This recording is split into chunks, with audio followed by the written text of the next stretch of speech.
coming to this rather nice event, which is to celebrate the science that's been going on in this building since it was erected in 1960. It's lovely to see so many of you here and to welcome our visitors from outside, especially Professor Zikiki, who's come here from Sicily, especially for the event. And we also have a number of retired members who've come back to this department for this, so it's lovely to see you all. I'm going to start off by telling you a little bit of the history of the department, so the physics and other activities that have gone on in here since 1960, which is when the building was erected. I'm basing this on some material that was written by Patrick Blackett in 1960 for the opening of the building, so I hope you'll bear with me if I read out a little bit of this. The opening of this fine new physics building is of great significance in the history of Imperial College. In 1953, the government singled out our college to help meet the shortage of scientists, and particularly of technologists, by doubling the number of its students. By chance, a bombed site was available for the physics building, whereas the rebuilding of the engineering departments is involving a complicated phasing of demolition and construction. I'm not quite sure that sounds good. There's a sort of Imperial West analogy going on there.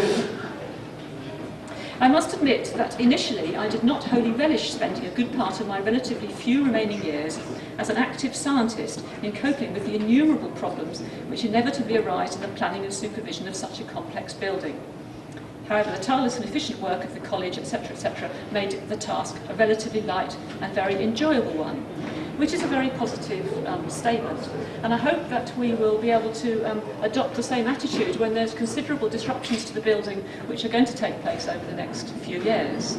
So I understand, if the planning office has got its timescales right, that this summer we will have replacement of all the electrical risers and the plumbing and the waters in the building, which is going to be disrupting for everybody, so just be warned. And then over the next, we hope, they say, 3 years, we will get the building entirely refurbished within, so to provide better provisions for us all. But it will be quite difficult as it goes ahead.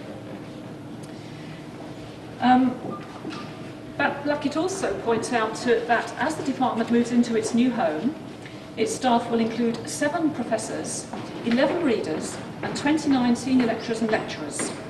60 workshop technical and secretarial staff, some 315 undergraduates, and about 90 postgraduate students and research assistants. So I'd like to compare that with the numbers that we've got today. Interestingly, the number of lecturers and senior lecturers has only risen from 29 to 35. The number of readers has only risen from 11 to 16. The number of professors has risen from 7 to 68. The number of technical, administrative and support staff has gone from 60 to 106. The number of undergraduates has gone from 315 to 854. But the biggest increase has come in the numbers of PGs and RAs, which has gone from 90 to 593. So you can see that the number of people that the building is now hosting is hugely larger than in its original conception, and it's rather splendid that we're managing to carry on so well as we do. Blackett also points out he was particularly keen on the carved lintel over the entrance. I don't know if many people have noticed this. It's designed by John Skeeping and carved in Welsh stone, and it includes a number of icons related to the physics that was going on at the time. And Blackett says he hopes that it records in a way understandable to the students using the building something of our present knowledge of the physical world. However, he says, fine buildings do not necessarily lead to great discoveries. It is up to us and our successors to utilise creatively our new facilities for the advancement of natural knowledge. So that was what he was hoping in 1960, and now we have to assess whether or not we've achieved anything since 1960 that he would be pleased with. And I think the evidence of this now is in many ways, but one way is in the acknowledgement by the European Physical Society that we are a site of historical scientific interest. So in order to write the case for the E.P.S, we had to identify some of the things that had gone on in the building. And the first thing I did was ask the heads of the research groups to give me some, material. I received a huge amount, a fantastic amount, and it's very, very difficult to identify things that could be used specifically to make the case. So here I've got a list of 15, only 15, and I'm going to go through the 15 just to give you a flavour of things that went on between 1960 and the year 2000, so nothing since 2000. So in the 1960s, Clifford Butler and Steve Goldsack designed the British National Hydrogen Bubble Chamber Measuring Machine. So we heard earlier today from Professor Sikiki about the invention of the cloud chamber by Charles Wilson. This was a particular chamber which actually you could measure the tracks and therefore set the track for high energy physics, particle physics. Then also in the 1960s we had Jim Dungy, who identified what is now known as the Dungy cycle, which is the paradigm for the way solar events give rise to geomagnetic storms. We had Frank Ludlam, who did major advances in understanding of the physics of severe convective storms. And then early in the 1960s, Harold Hopkins led the development of the analysis on which modern optical design is based, and also of coherent fibre optics. That will be of particular interest to John Dudley, who is here as a representative of the European Physical Society. In 1969, Reg Garton, with Frank Tompkins from Chicago, made the experimental discovery of what's become known as quantum chaos. And then in the 60s and 70s, based on the work of Patrick Blackett. Now, I'm not going to say much about Blackett, partly because we had a lovely lecture from Professor Sikiki, partly because Tom's going to say something about Blackett, but also because he retired in 1963, so much of his important work was done before this building was erected. But based on his understanding of cosmic rays, the work of Harry Elliott and the development of particle detectors led to basically the work that's now going on in our space physics group. Then we have the theoretical physics contributions, Abdus Salam, of course, unification of weak and electromagnetic forces, and then Tom Kibble with colleagues defining the mechanism by which gauge bosons acquire mass via the Higgs field. Also in the late 60s and early 70s, Brian Coles named the magnetic property in disordered systems as spin glasses, and David Sherrington, with Scott Kirkpatrick from IBM, developed the theory of spin glasses which inspired neural networks. In the late 1970s we had Daniel Bradley, whose development of the tunable ultra-short pulse lasers laid the foundation of modern short pulse lasers and their diverse applications. In the 1980s, Peter Dornan and David Binney building early detectors for high-energy particle detection. And then in astrophysics in the 1980s, we had Bob Joseph discovering that interacting galaxies are the sites of luminous bursts of star formation, and Peter Meikle discovering that radioactive decay provided the first, was the power source for the late-time luminosity of most supernovae. Peter Knight and Vlatko Vedrel in the 1990s, frontier studies on theoretical quantum optics and measures of quantum correlations. And finally, we have John Pendry in the 1990s, his papers on the interaction of light with metallic systems, which led to his invention of the idea of metamaterials, and subsequently also his theory of the perfect lens. This is just a small selection of the things that have gone on in this department since the 1960s. And all I can say is, wow, you know, isn't that amazing? And I haven't even said part of it. So I'll finish now just by thanking various people that have helped contribute to today's events. First of all, to the European Physical Society and to John Dudley, the president of the E.P.S, who's come here to allow us to put up this plaque. To the visitors today, and also I've already mentioned Professor Antonini Sikiki, who's actually, he told me earlier, was one of the, he was the youngest founding member of the E.P.S, is that correct? Yes, so that was a way ago. I'd like to thank the research groups, and particularly Gareth Jones, for providing me with a lot of the historical information that I've read about to prepare the case and in order to prepare for today. Geraldine Cox, who's our artist in residence, helps with the preparation. I don't think she's here, but she was very useful. And also the staff who've worked so hard to make today a successful event, especially Linda and Malcolm, who are standing over there looking innocent as usual. Finally, I'd like to thank all the scientists, current scientists in the department for their ongoing amazing contributions to physics, and we hope that with our refurbished building we will be able to do another 70 odd years of fantastic science. So I'd like to hand over now to John Dudley, who's going to say a few words on behalf of the E.P.S.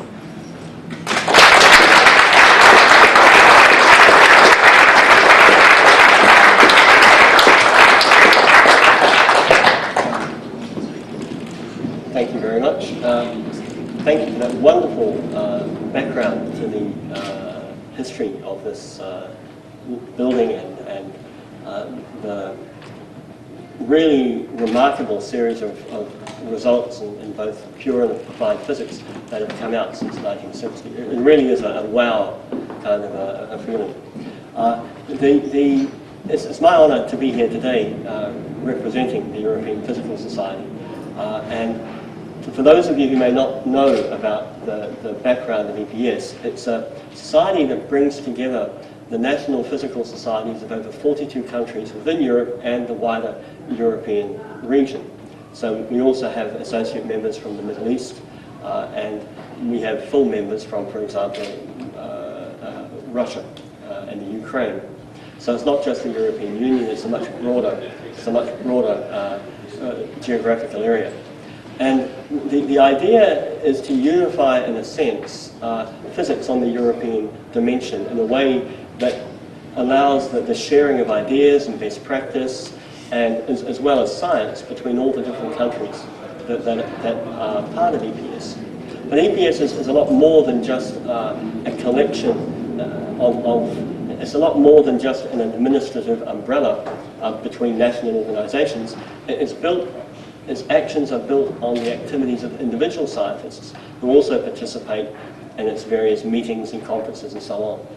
And it's a particular pleasure for me personally to be here, because my involvement in E.P.S as an individual scientist began in 1999-2000 precisely because of someone from this department, Paul French, who I don't see here, who got me involved in European physics through organising meetings in the whole area of ultra-short pulse lasers.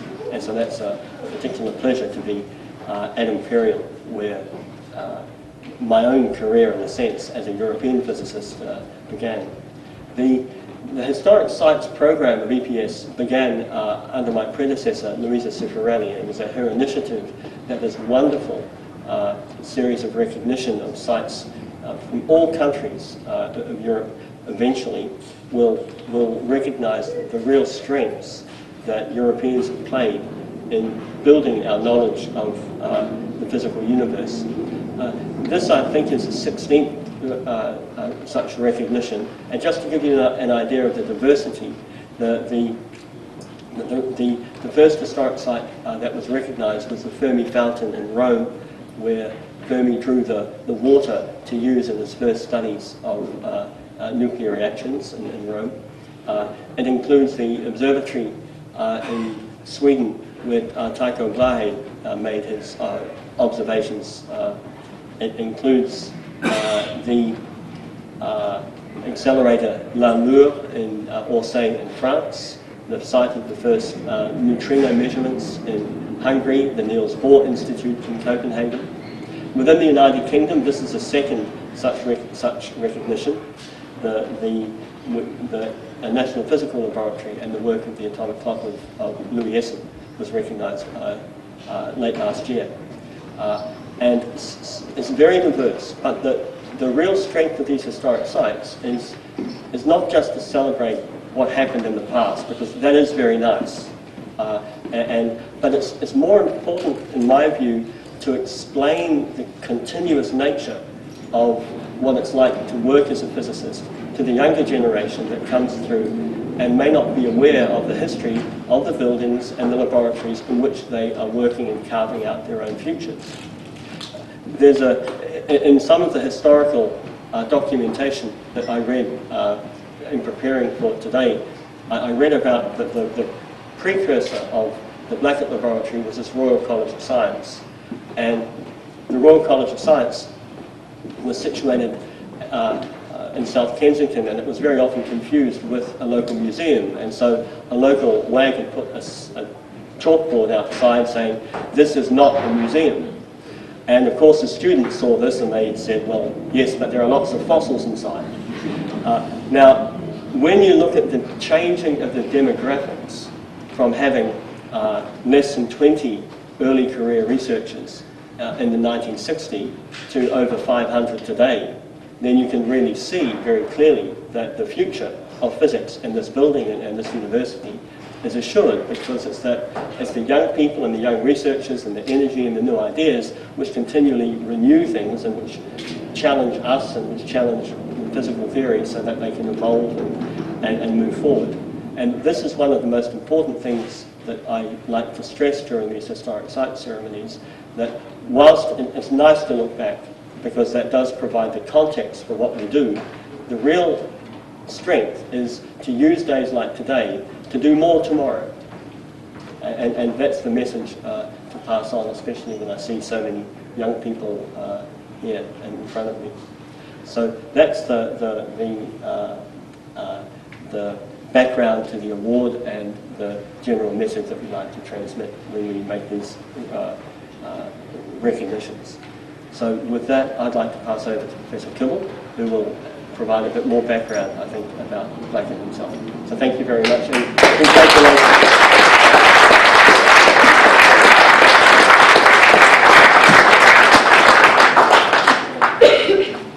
Should we just ask some people to come around this way so that they can see what's going on? Could everybody come round this way? Plenty of room over here.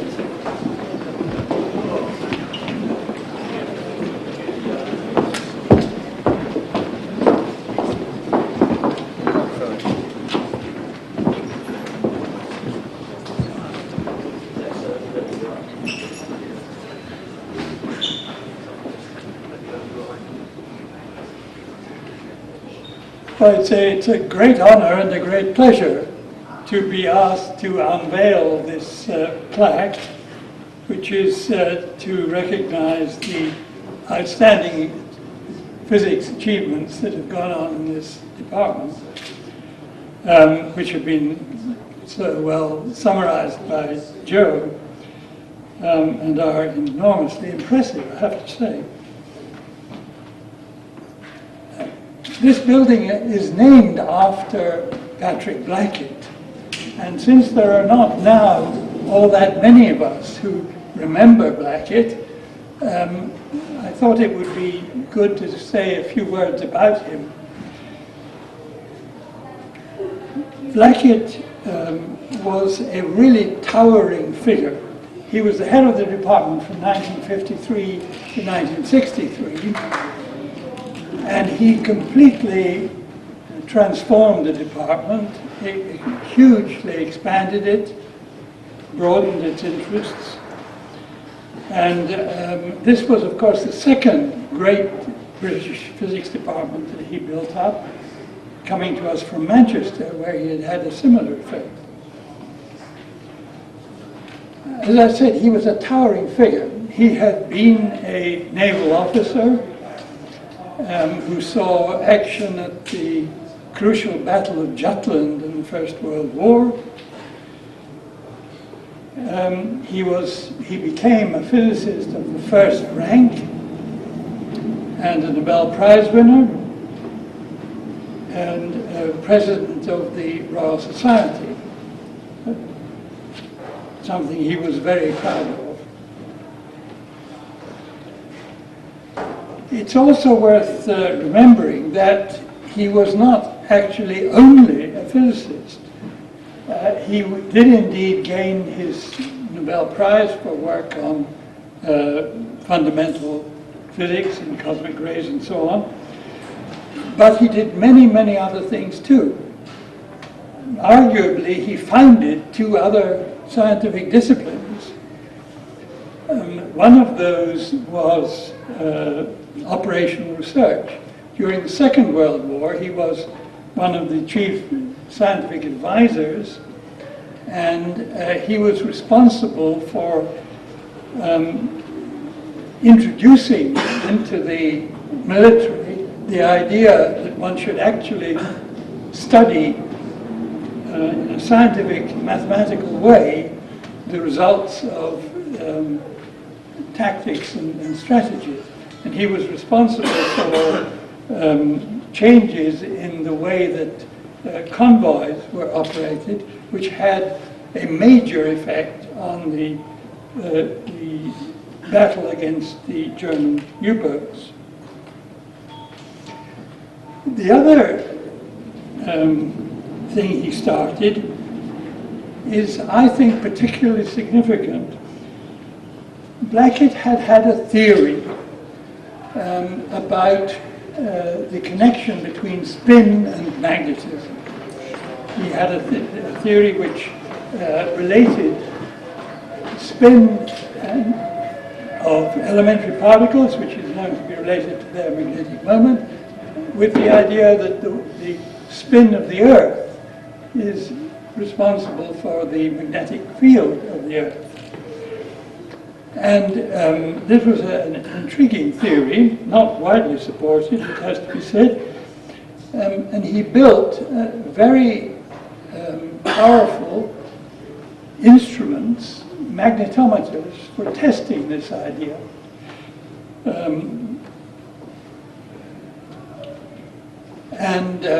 He did indeed test it, and it was found to be wrong. But he was not downhearted by this. Well, he may have been downhearted by it, but he was not stymied by it. What he did was to turn this equipment to another use. In fact, he used these magnetometers to start, really, the science of rock magnetism, to study the magnetic fields of rocks. And he did work which essentially provided the first real confirmation of the idea of continental drift. So arguably he is responsible for another completely different subject.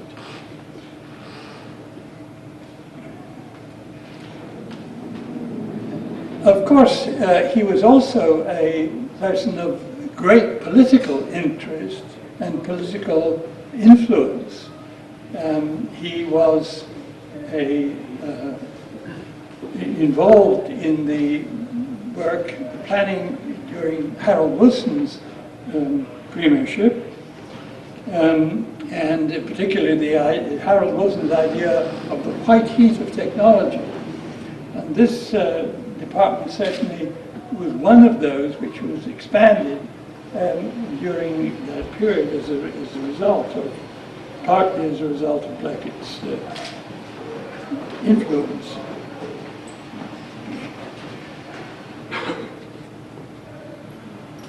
He was, as I've said, he was a naval officer originally, and he ran this department as a very tight ship, in a very personal sort of way. But I think it's those of us who were around at the time will also know that he was very considerate of his staff. He was, on a personal level, extremely helpful. I know that in my own personal experience. He was very helpful to his junior members of staff. There are at least two wonderful portrayals of him here. One is this portrait, this picture, which I used to have hanging in the head of department's office when I was head of department, and I found it an inspiration. And the other is the head. This is a copy of a